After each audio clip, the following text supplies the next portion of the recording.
Hello everyone, मैं आप सबका दोस्त करण गामी। आज हम यहाँ पे डिस्कस करेंगे टीडीएस के सेक्शन नंबर की और उसको याद करने की कोशिश करेंगे। जहाँ जहाँ रिलेवेंस रहेगा मैं आपके साथ उस सेक्शन की कंटेंट की डिटेल्स भी बात करता जाऊँगा, लेकिन यहाँ पे हमारा मेन फोकस रहेगा टीडीएस के सेक्शन नंबर को याद करने पे। ठीक है, तो हम सबसे पहले स्टार्ट करते हैं सेक्शन नंबर 1 के साथ। Section number 1 192। यहाँ पे 192 मतलब दो लोगों की बात होगी, एम्प्लॉयर और एम्प्लॉय। एम्प्लॉयर कौन होगा? जेठालाल। और एम्प्लॉय कौन होगा? नटू काका। अब जेठालाल जब सैलरी देते हैं नटू काका को, तो उसके ऊपर टीडीएस भी डिडक्ट करते हैं। तो अब नटू काका क्या कर सकते हैं? वो अपनी अदर जो इनकम है, वो अदर इनकम्स की डिटेल जेठालाल को दे सकते हैं। जो डिडक्शंस है, वो डिडक्शन की डिटेल्स जेठालाल को दे सकते हैं। अगर लॉस कोई है तो वो डिटेल्स जेठालाल को नहीं दे सकते। अगर उनका हाउस प्रॉपर्टी से कोई लॉस है ना, तो वो डिटेल्स वो उनको दे सकते हैं। अब कैसा है कि ये 192 के ऊपर ना कुछ जजमेंट आया हुआ है, उसको भी हम साइड बाय साइड डिस्कस कर देते हैं। जैसे कि हम रेस्टोरेंट में जाते हैं, रेस्टोरेंट में जाके हम वेटर को टिप देते हैं, तो जो टिप देते क्या वो वेटर की सैलरी कंसीडर करेंगे और क्या उसके 192 के अकॉर्डिंग टीडीएस डिडक्ट होना चाहिए? तो यहाँ पे सुप्रीम कोर्ट का जजमेंट आया था आईटीसी लिमिटेड के केस में कि नहीं, ऐसा 192 के अकॉर्डिंग इसके ऊपर टीडीएस नहीं डिडक्ट होगा। फिर होता है कैसे कि प्राइवेट डॉक्टर्स होते हैं ना, वो विजिटिंग डॉक्टर्स होते हैं बहुत सी जगह, बहुत सी हॉस्पिटल में, और उनको जो फीस मिलती है ना, वो पर पेशेंट के हिसाब से फिक्स मिलती है। तो ये जो है ना, वो कॉन्ट्रैक्ट ऑफ सर्विस नहीं होती है, कॉन्ट्रैक्ट फॉर सर्विस होती है। तो इसका जो टीडीएस है ना, वो 192 के अकॉर्डिंग डिडक्ट नहीं किया जाता। फिर कैसे नॉन मॉनिटरी परक्विजिट। जो नॉन मॉनिटरी परक्विजिट है, उसके ऊपर टैक्स अगर एम्प्लॉयर ने पे कर दिया ना, तो एम्प्लॉय के हाथ में ना वो उसके ऊपर वो रिलैक्सेशन मिल जाएगा, उसके ऊपर वो टीडीएस नहीं डिडक्ट होगा, और एम्प्लॉयर को है ना वो एक्सपेंस का डिडक्शन भी नहीं मिलेगा एज पर सेक्शन 40 स्मॉल ए के हिसाब से। फिर कैसा होता है कि हम एक से ज़्यादा किसी जगह पे काम कर रहे हैं, मतलब एक से ज़्यादा हम एम्प्लॉयर के अंडर काम कर रहे हैं, तो फिर कैसा है कि एक एम्प्लॉयर को हम दूसरे एम्प्लॉयर की डिटेल्स दे सकते हैं, और टोटल इनकम की डिटेल्स उसको देने के बाद वो एक एम्प्लॉयर हमारा सारा इनकम कैलकुलेट करके उसी अकॉर्डिंग टीडीएस डिडक्ट करेगा। अब कैसे कि नटू काका जब जा रहे थे ना, तो जेठालाल ने बोला, ए भाई रुको, ए ए 192 ए 192 ए क्या बोलते हैं? एक्यूमुलेटेड जो प्रोविडेंट फंड का जो भी बैलेंस रहता है, वो जब एम्प्लॉय को दिया जाता है ना, तो यहाँ पे जो पेयर है वो एनी परसेंट होगा, और पेई है वो भी एनी मतलब एम्प्लॉय होगा। तो 10% के हिसाब से टीडीएस डिडक्ट होगा। लेकिन दो ऐसी चीज़ है जिसके ऊपर वो नहीं डिडक्ट होगा। अगर वो एम्प्लॉय के हाथ में ही वो टैक्सेबल नहीं होने वाला है, तो उसके ऊपर वो टीडीएस भी नहीं डिडक्ट होगा। या तो वो जो बैलेंस का अमाउंट है वो 50,000 से कम है, तो 50,000 से कम है तो फिर उसके ऊपर कोई टीडीएस डिडक्ट नहीं होता। इसके बाद हम बात करते हैं 193 के बारे में, इन TDS on interest on security. अब कैसे कि सिक्योरिटीज़ के ऊपर कोई भी आपको इंटरेस्ट मिलता है ना, तो उसके ऊपर आपको टीडीएस कटेगा 10% के हिसाब से। पेयर कौन होगा? पेयर कोई भी आदमी हो सकता है, लेकिन पेई जो है ना, वो रेसिडेंट पर्सन होना चाहिए। अब कैसे है कि अब अगर पेड आप इंटरेस्ट जो पे कर रहे हो वो एलआईसी या जीआईसी को कर रहे हो, तो आपको टीडीएस नहीं डिडक्ट करना है। या तो गवर्नमेंट सिक्योरिटीज़ पे इंटरेस्ट मिल रहा है तो फिर डिडक्ट नहीं करना है, या तो डीमैट सिक्योरिटीज़ पे मिल रहा है तो नहीं डिडक्ट करना है। लेकिन जो गवर्नमेंट सिक्योरिटीज है उसमें दो एक्सेप्शन है। 8% सेविंग टैक्सेबल बॉन्ड 2003 और 7.75 सेविंग टैक्सेबल बॉन्ड 2018। इसकी अगर इंटरेस्ट आपको 10,000 के ऊपर मिल रही है ना, तो फिर आपको इसके ऊपर 10% के हिसाब से टीडीएस डिडक्ट करना है। और एक और बात, 192 ए के अकॉर्डिंग अगर आपको एम्प्लॉय है ना, आपको पैन कार्ड की डिटेल्स नहीं दे रहा है ना, तो आपको यहाँ पे एम्प्लॉयर है ना एमएमआर के हिसाब से टीडीएस डिडक्ट कर देगा। ठीक है, अब हम बात करते हैं सेक्शन 194 ए के बारे में, interest other than interest on security. ठीक है, इंटरेस्ट ऑन सिक्योरिटी के बाद हमने कर दी 193 के ऊपर, और अभी हम यहाँ पे बात करेंगे other than interest on security के बारे में। अब आपको कभी भी इंटरेस्ट 5,000 के नीचे मिलेगा तो आपके ऊपर वो टीडीएस डिडक्ट नहीं होगा। या तो आपको बैंक से, कोऑपरेटिव बैंक से या पोस्ट ऑफिस से अगर 40,000 तक इंटरेस्ट मिल रहा है ना, तो उसके ऊपर टीडीएस नहीं डिडक्ट होगा। और अगर आप सीनियर सिटीजन है तो ये लिमिट 50,000 हो जाएगी। और अगर इंटरेस्ट अगर पार्टनरशिप फॉर्म अपने पार्टनर को पे करिए तो टीडीएस डिडक्ट नहीं करना है। या तो आपको इंटरेस्ट मिल रहा है इनकम टैक्स के ऊपर, तो फिर आपको उसके ऊपर टीडीएस नहीं डिडक्ट करना है। कि या तो आप इंटरेस्ट आपके सेविंग अकाउंट में मिल रहा है तो उसके ऊपर कोई टीडीएस डिडक्ट नहीं होगा। और हाँ, अगर आप इंटरेस्ट पे कर रहे हो किसी बैंक को, एलआईसी को, जीएससी को, तो फिर भी आपको टीडीएस डिडक्ट नहीं करना है। और इंटरेस्ट अगर कोऑपरेटिव सोसाइटी अपने किसी मेंबर को या तो कोऑपरेटिव सोसाइटी किसी और कोऑपरेटिव सोसाइटी को पेमेंट करती है तो उसके ऊपर भी कोई टीडीएस डिडक्ट करने की ज़रूरत नहीं है। और यहाँ पे सर्टन स्कीम्स है जिसके ऊपर आपने इंटरेस्ट पे किया तो फिर भी आपको टीडीएस डिडक्ट नहीं करना है, जैसे कि पोस्ट ऑफिस स्कीम, किसान विकास पत्र, इंदिरा विकास पत्र, नेशनल सेविंग सर्टिफिकेट, इन सब के ऊपर PO monthly income, post office monthly income account, post office recurring deposit, ये सब के ऊपर जो टीडीएस है उसके ऊपर इसके इंटरेस्ट के ऊपर टीडीएस डिडक्ट करने की ज़रूरत नहीं है। पर यहाँ पे एक बात ध्यान रखने वाली है, जो पेयर है ना, वो पेयर अगर इंडिविजुअल या एचयूएफ है और अगर वो इंडिविजुअल और एचयूएफ की पिछले मतलब प्रीवियस ईयर में टैक्स ऑडिट की लिमिट क्रॉस हो चुकी है, टैक्स ऑडिट हुई या नहीं हुई ये नहीं डिस्कस करना है, टैक्स ऑडिट हो या ना हो, उसकी लिमिट अगर क्रॉस हो गए ना तो यहाँ पे वो एलिजिबल हो गए टैक्स डिडक्ट करने के लिए। अगर उनकी इनकम वो टैक्स लिमिट से कम है, टैक्स ऑडिट की जो लिमिट है उससे कम है, मतलब अगर उनका बिजनेस है तो 1 करोड़ की तक लिमिट 1 करोड़ के नीचे है, या वो प्रोफेशन है तो 50 लाख से नीचे है, तो फिर उसको यहाँ पे टीडीएस डिडक्ट नहीं करना है। अब पेई कौन होगा? रेसिडेंट पर्सन, कोई भी रेसिडेंट पर्सन जो होगा वो पेई होगा। अब यहाँ पे जो सेक्शन 193 और 194A की जो बात की है उसके ऊपर कोई कोड नहीं बना है, क्योंकि ये तो वैसे इंटरेस्ट के बारे में बात कर रहे हैं, तो इंटरेस्ट तो अपना आप जाग गया ना उसमें, तो इसमें कोई कोड नहीं बना है, वो इंटरेस्टिंग हो गया। अब दूसरा बात करते हैं 194B कैसा है कि आप कौन बनेगा करोड़पति खेल रहे थे और आप जीत गए 1 करोड़ रुपए, तो अमिताभ बच्चन ने आपको बोला बधाइए, 194B बधाइए। अब क्या करना होगा कि आपकी जो 1 करोड़ की इनकम है ना, तो गवर्नमेंट अभी बोलेगी कि वाह आप 1 करोड़ जीत गए, तो आप बोलोगे हाँ ऊपर वाले की मेहरबानी है, तो गवर्नमेंट बोलेगी अच्छा आपके ऊपर मेहरबानी है तो कुछ छीटें हमारे पे उसके मेहरबानी के गिरा दीजिए, 30% आप हमको उसके ऊपर टैक्स दे दीजिए। अब 30% टैक्स देना है अगर आपकी विनिंग्स जो है वो 10,000 के ऊपर है। फिर आता है सेक्शन 144BB, बहुत बढ़िया। यहाँ पे कैसा है कि गवर्नमेंट बोल रही है बहुत बढ़िया, आप तो घोड़े पे पैसे लगा के भी जीत रहे हो, तो आप एक काम करिए 10,000 के ऊपर आपकी विनिंग्स हो चुकी है तो आप हमको 30% के हिसाब से टीडीएस तो देना पड़ेगा आपको। फिर आता है सेक्शन 194C जो सेक्शन आता है ना, उसमें फिर से वो पेयर और पेई का देखना है। पेयर अगर इंडिविजुअल और एचयूएफ है उसकी टैक्स ऑडिट की लिमिट अगर प्रीवियस ईयर में पार होती है तो उनको टीडीएस डिडक्ट करना है, और पेई जो है वो रेसिडेंट पर्सन होना चाहिए। और टीडीएस की रेट क्या होगी, अगर कॉन्ट्रैक्ट है और सामने जो कॉन्ट्रैक्टर है वो इंडिविजुअल और एचयूएफ है तो उसका 1% से हिसाब से टीडीएस डिडक्ट करना, अगर वो कोई और है तो 2% के हिसाब से टीडीएस डिडक्ट करना होगा। लेकिन अगर आपका जो कॉन्ट्रैक्ट का अमाउंट है उसका सिंगल पेमेंट 30,000 से नीचे है या तो वो एग्रीगेट 1 लाख से नीचे है तो फिर उसके ऊपर कोई टीडीएस डिडक्ट नहीं होगा। फिर अगर आप कोई पर्सनल पर्पज़ के लिए ये कॉन्ट्रैक्ट की सर्विस ले रहे हो तो फिर उसके ऊपर कोई टीडीएस डिडक्ट नहीं होगा। पर यहाँ पे कुछ वर्क रिलेटेड दिया हुआ है जिनकी टीडीएस इस सेक्शन में डिडक्ट होगी, जैसे कि एडवर्टाइजमेंट हो गया, ब्रॉडकास्टिंग हो गया, टेलीकास्टिंग हो गया, इनके ऊपर इसी सेक्शन के अंडर टीडीएस डिडक्ट होगा। जैसे कि कैटरिंग की सर्विस होगी, इसका भी इसी के अंदर डिडक्शन होगा। या तो कैरेज ऑफ एनी पैसेंजर और गुड्स अदर देन रेलवे, तो यहाँ पे वो टीडीएस डिडक्ट होगा। रेलवे कैरेज ऑफ गुड्स और पैसेंजर रेलवे के थ्रू करोगे तो टीडीएस नहीं डिडक्ट होगा, उसके अलावा किसी से करोगे तो टीडीएस डिडक्ट होगा। फिर कैसा होता है कि आप जॉब वर्क करते हो, जॉब वर्कर में कैसा है कि जो मटेरियल है वो अगर आपको प्रिंसिपल प्रोवाइड कर रहा है तो फिर तो ये जॉब वर्क के अंदर कंसीडर होगा और उसका इस सेक्शन के अंदर टीडीएस डिडक्ट होगा। और अगर आप कैसा है कि जॉब वर्कर तो आप हो लेकिन आपका जो मटेरियल जो आ रहा है ना वो मटेरियल आप किसी थर्ड पार्टी से परचेज कर रहे हो और खुद परचेज कर रहे हो तो वो इसके अंदर नहीं कंसीडर होगा और इसके ऊपर उसका टीडीएस नहीं डिडक्ट होगा। फिर कैसे कि आप ट्रांसपोर्टर की सर्विस ले लो और वो ट्रांसपोर्टर का कैसे कि पूरे साल के अंदर 10 ट्रक से कम है उसके पास तो वो आपको डिक्लेरेशन दे देगा तो फिर आपको उसका टीडीएस डिडक्ट करने की कोई ज़रूरत नहीं है। और ये जॉब वर्कर में कैसे है कि अगर आपका इनवॉइस में सर्विस का अमाउंट अलग से दिया हुआ है ना तो आपको सिर्फ सर्विस वाले पोर्शन पे ही टीडीएस डिडक्ट करना है। और जो सब कॉन्ट्रैक्ट है ना वो कॉन्ट्रैक्ट का पार्ट माना जाएगा, मतलब जो कॉन्ट्रैक्ट है वो तो कॉन्ट्रैक्ट है लेकिन जो सब कॉन्ट्रैक्ट है वो भी कॉन्ट्रैक्ट है। फिर कैसा है कि अगर कोई क्लाइंट है वो एडवर्टाइजिंग एजेंसी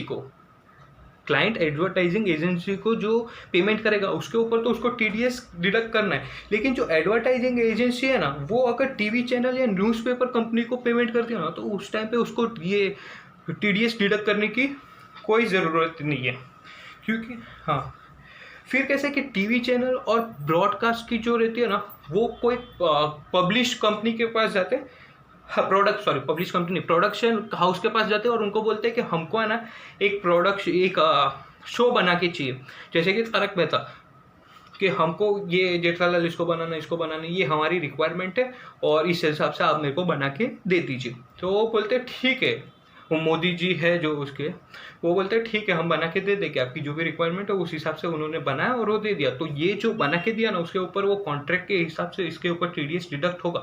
लेकिन कैसे है कि आप उसके पास गए और बोला कि मेरे को है ना ये बनाना है, तारक मेहता बनाना है, बोलते ठीक है हमारे पास इतने सारे एपिसोड बने हुए पड़े आप ले लीजिए, और जो बने हुए उन्होंने दे दिए ना, तो उसके ऊपर ये सेक्शन में TDS डिडक्ट नहीं होगा। फिर आता है सेक्शन 194D। डी कैसे है कि कोई डी फॉर दलाल, 194D, डी फॉर दलाल, 194C, सी फॉर कॉन्ट्रैक्ट, ठीक है, 194D, डी फॉर दलाल। अब दलाल का कैसा है ना कि इंश्योरेंस कंपनी रहती है जो अपने एजेंट को कमीशन देती है। अगर वो कमीशन 15,000 से ऊपर पर मंथ पर एनम है और वो एजेंट जो है वो रेसिडेंट एजेंट है, तो उसको 5% के ऊपर उसका TDS डिडक्ट होगा। फिर कैसा है सेक्शन 194D, डेथ आफ्टर, मतलब मरने के बाद जो आपको क्लेम मिलते हैं, ठीक है, तो क्लेम मिलते हैं ना, तो पहले इस पे कैसा होता था कि 1% TDS डिडक्ट होता था क्लेम अमाउंट पे। अब कैसा है कि वैसा नहीं रहा, अब जो क्लेम अमाउंट है और आपने जो प्रीमियम्स पे किए उसमें प्रीमियम में से क्लेम अमाउंट माइनस करने के बाद जो बैलेंस अमाउंट बचता है ना, उसके ऊपर 5% के ऊपर से TDS डिडक्ट होगा, ठीक है। हाँ लेकिन इस पर 2 कंडीशन और है, अगर आपका जो क्लेम अमाउंट है वो 1 लाख से कम है ना, या तो आपका जो क्लेम है वो अंडर सेक्शन 1010D के हिसाब से एग्जम्प्ट होता है, वो फिर इसके ऊपर आपका कोई TDS डिडक्ट नहीं होगा। अब 194E मतलब इंटरनेशनल, मेरे को पता है इंटरनेशनल आई से स्टार्ट होता है, लेकिन याद करने के लिए अपन ई याद करेंगे। 194E इंटरनेशनल, यहाँ पे कैसे कि इंटरनेशनल प्लेयर्स यहाँ पे आएंगे, जैसे ब्रेटली हो गया, अपना आफरीदी हो गया, अरे आफरीदी को नहीं बुलाने का, आफरीदी पाकिस्तानी है ना, पाकिस्तान को नहीं बुलाने का, तो वहाँ से कोई आया ना, तो उसकी जो भी इधर इनकम होगी, कैसे कि पार्टिसिपेट करेगा वो गेम में अपने IPL में, या तो वो एडवर्टाइजिंग, जैसे कि ब्रावो आके अपने गाने का एडवर्टाइजिंग करता रहता था हर जगह पे जाके, वो एडवर्टाइजिंग कर दी, या तो किसी क्रिस गेल ने ना किसी आर्टिकल में दे दिया कि मैं कैसे 6 मारता हूँ, उसके रिगार्डिंग किसी न्यूज़पेपर या आर्टिकल में उसने अपना लिख के दे दिया, या तो फिर वो किसी ने परफॉर्मेंस किया इंडिया में, अगर ये सारी चीज़ पे अगर उनको कुछ इनकम होती है तो उसके ऊपर 20% के हिसाब से TDS डिडक्ट होगा। और ये फ्लैट रेट नहीं है, तो यहाँ पे हायर एजुकेशन सेल्स ऐड करना है, ठीक है। हाँ, और ये जो पेई होगा वो कौन कौन हो सकता है, स्पोर्ट्स पर्सन होगा, स्पोर्ट एंटरटेनर होगा। मतलब कैसे, स्पोर्ट्स पर्सन तो आपने ब्रेटली की बात कर ली, एंटरटेनर क्या होता है, वो जो डांस करने वाले होते हैं ना वो एंटरटेनर, या तो एसोसिएट जैसे ICCI, वो सब जो एसोसिएट है ना, स्पोर्ट्स एसोसिएशन, वो इधर कंसिडर हो गया। 194G मतलब जी फॉर गामी है, तो उसको लॉटरी तो लगेगी। तो जैसे लॉटरी एजेंट्स होते हैं उनको जो कमीशंस मिलता है, अगर वो कमीशन पूरे साल में 15,000 के ऊपर है और तो उसको 5% के ऊपर उसका TDS डिडक्ट हो जाएगा। फिर आता है 194H मतलब अब कभी भी हाउस प्रॉपर्टी लेने जाते हैं तो कैसे एजेंट के थ्रू जाते हैं, तो ये जो भी रिमेनिंग एजेंट्स आ गए ना, तो वो रिमेनिंग एजेंट्स को जो भी कमीशन मिलेगा 15,000 के ऊपर पर एनम के हिसाब से, तो फिर उसके ऊपर भी 5% के हिसाब से TDS डिडक्ट करना है। लेकिन एक बात याद रखना, अंडर राइटिंग या ये सब जिनकी कमीशन मिलेगी ना, उसके ऊपर TDS डिडक्ट करने की कोई ज़रूरत नहीं है। फिर आता है 194I।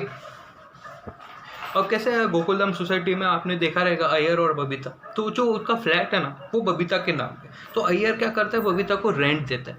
तो 194I फॉर रेंट, ठीक है। तो उसके ऊपर बबीता को TDS डिडक्ट करना पड़ेगा।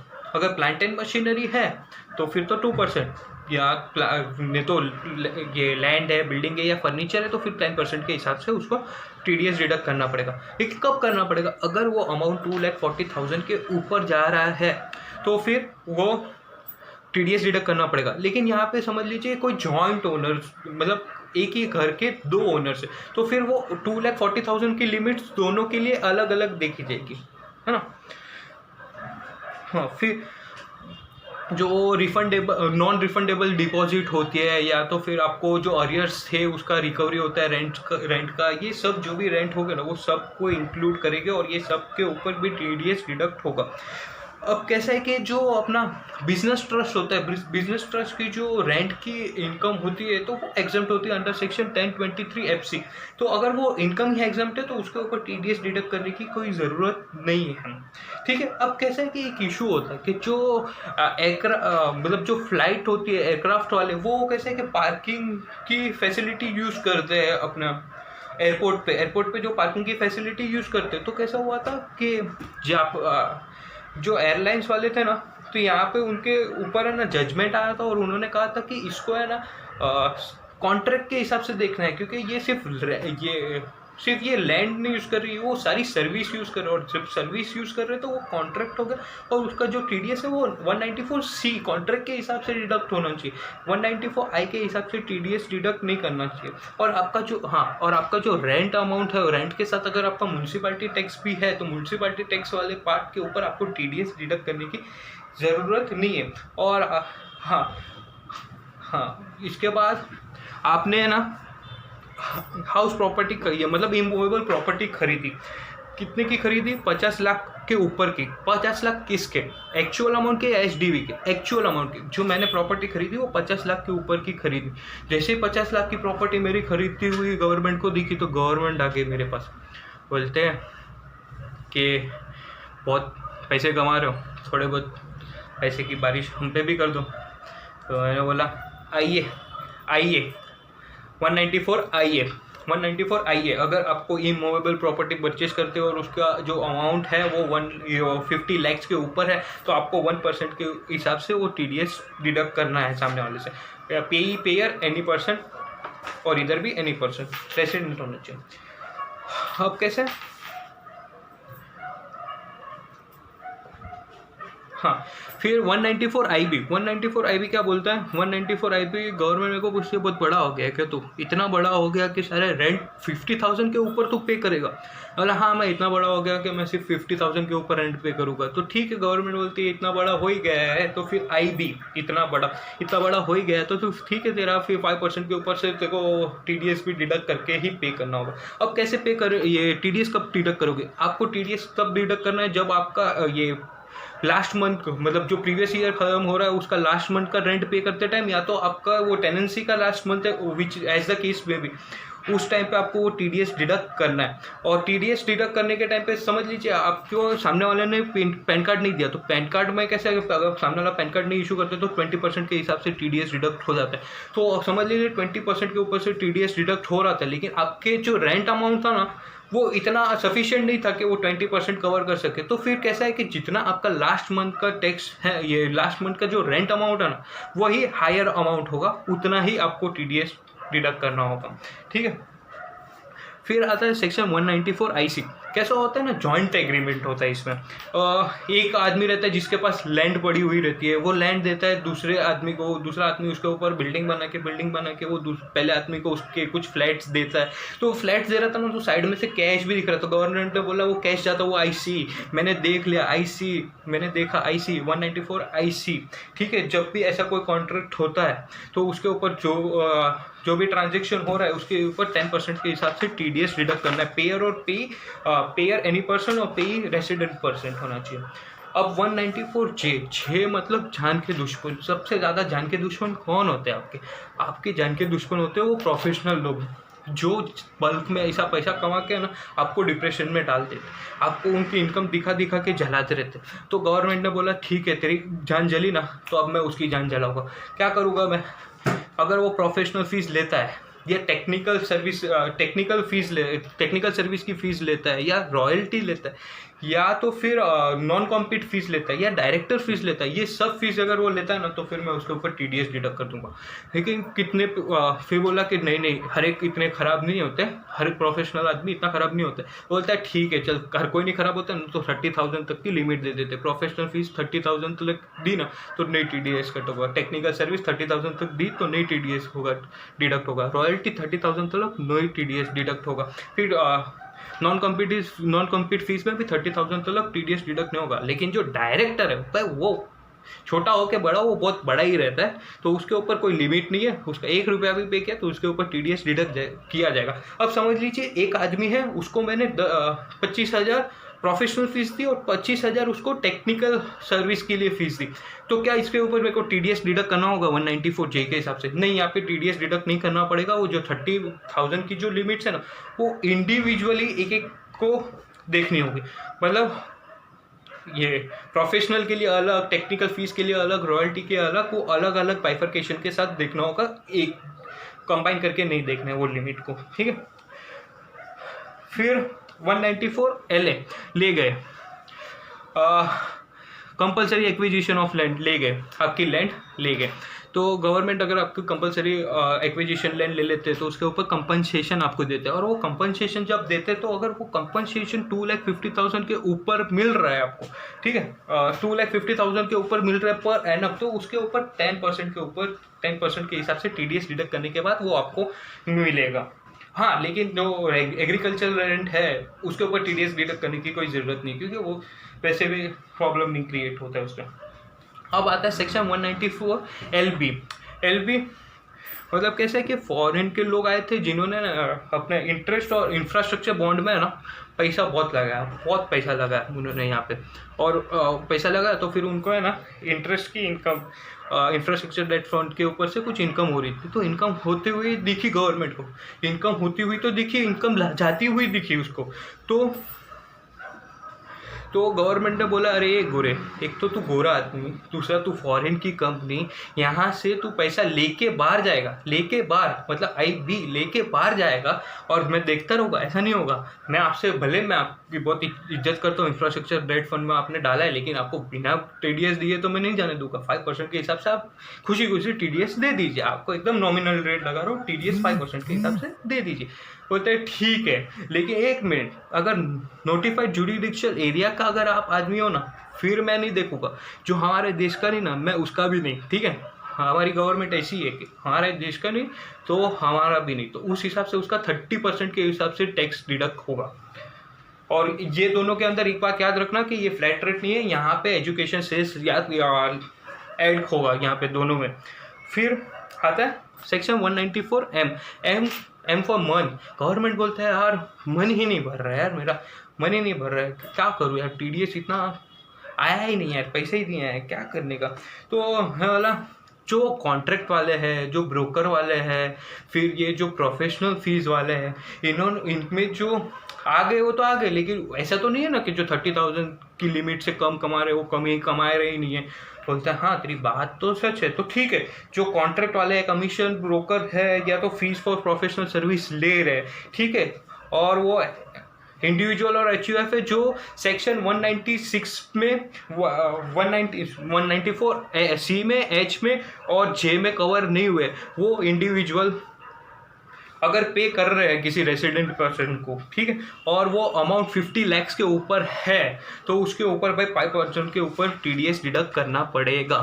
अब आता है सेक्शन 194 N ना मुन्ना ना बोल रहा हूँ, मतलब ना गवर्नमेंट हाथ तोड़ के ना बोल रही है कि भाई 1 करोड़ के ऊपर तुम कैश विड्रॉल मत करो। अरे नहीं, मान क्यों नहीं रहे हो, मत करो, करना है, अच्छा ठीक है, तू नहीं मानेगा, करना है, ठीक है। जब पेयर जो बैंक या कोऑपरेटिव सोसाइटी या पोस्ट ऑफिस है ना, अगर वो 1 करोड़ के ऊपर किसी का बैंक से डिपॉजिट निकालते हैं ना, तो ठीक है, उसके ऊपर है ना 2% के ऊपर TDS डिडक्ट कर लो। अब गोरे लोग को गवर्नमेंट बोल रही है, देखो मैंने बहुत कोशिश की कि आप सबको माफ़ करूं, लेकिन कैसा है कि ऊपर मैंने ट्राई की कि आपका हो सके, लेकिन कैसा है कि आप जहाँ पे भी कवर नहीं हो पाए तो आप बुरा मत मानिए, आपको रेसिडेंट जितना ही TDS डिडक्ट करने की हम कोशिश करेंगे। कैसे करेंगे? 195 के अकॉर्डिंग, जो भी आके कवर नहीं हुए ना, वो 195 के हिसाब से आपका TDS डिडक्ट होगा। कौन से रेट पे TDS डिडक्ट होगा? तो जो डट्टा का रेट होगा या तो रेट इन फोर्स, जो भी एज द केस में भी उस हिसाब से आपका TDS डिडक्ट होगा, ठीक है। तो यहाँ पे सारे सेक्शंस ख़त्म होते हैं और हम एक और बार वो सेक्शंस की लिस्ट रिवाइज कर लेते हैं। जैसे कि 192 2 लोगों की बात, एम्प्लॉयर 192 2A भाई किधर जा रहा है, 192 2A अपना प्रोविडेंट फंड, प्रोविडेंट फंड के एक्यूमुलेटेड बैलेंस 193 और 193 इंटरेस्ट ऑन सिक्योरिटी, ठीक है, इसमें इंटरेस्ट था। 194 interest other than interest on security. 194A मतलब interest other than interest on security, इसमें भी इंटरेस्ट था तो इसकी कोई कोट्स नहीं है। फिर 194B, बी फॉर बधाई हो आपको विनिंग। फिर 194BB, बहुत बधाई हो आपका हॉर्स रेस से जो इनकम हुआ उसके लिए बहुत बधाई हो। 194C फॉर कॉन्ट्रैक्ट, ठीक है। 194 दलाल, 194D दलाल इसलिए डी। 194DA डेथ आफ्टर, उसके लिए 194 डेथ आफ्टर जो क्लेम मिलता है उसके लिए। फिर आता है 194E फॉर इंटरनेशनल जो प्लेयर आते थे उसके बारे में। फिर 194G के ऊपर से जो लॉटरी एजेंट रहते हैं उसका। फिर 194H जो हाउस प्रॉपर्टी या अदर किसी भी चीज़ के एजेंट होते हैं, हाँ उसका। फिर H के बाद 194I मतलब वो अय्यर और बबीता का जो फ्लैट था वो बबीता के नाम पे था तो अय्यर को उसको रेंट देना पड़ता था। फिर 194IA गवर्नमेंट को आपने बोला था आइए 1% लेके जाइए। फिर 194IB हाँ कि आप इतने बड़े हो गए कि आप सिर्फ 50,000 तो सिर्फ रेंट पे करोगे, IB इतने बड़े, ठीक है। फिर 194IC वो बिल्डिंग जाते हुए उसके पीछे से कैश जा रहा था, IC गवर्नमेंट ने बोला IC 194IC। फिर 194J फॉर वो जान के दुश्मन लोग जो थे ना, वो 194J जान के दुश्मन प्रोफेशनल वो सब। फिर 194LA लेके गए आपके हाउस प्रॉपर्टी, इनमूवेबल प्रॉपर्टी लेके गए, कंपोजिशन जो आया वो 194LA। फिर 194LB लेकर बाहर जाएगा तू लेकर बाहर जाएगा, हाँ LB। फिर 194M मन की बात। फिर 194N ना। फिर 195 जो जनरल नॉन रेसिडेंट के लिए जो जनरल सेक्शन था वो 195। होप सो मैं सारी चीज़ें कवर कर पाया हो, या तो किसी कंटेंट में कोई गलती से अगर मेरी मिस्टेक हो गई हो तो आप प्लीज़ मुझे इन्फॉर्म कर दीजिए, मैं नेक्स्ट टाइम उसको करेक्ट कर दिया करूँगा। और ये मेरी इनिशियल स्टार्ट है, इतना एक्सपीरियंस मुझे है नहीं, तो आप मैं कहीं पे भी गलत जा रहा हूँ या कोई भी मेरे से मिस्टेक हो जाती है तो आप प्लीज़ मुझे इन्फॉर्म कीजिए। और अगर आपको इससे हेल्प हुई है तो ये आगे भी लोगों को शेयर करिए। Thank you.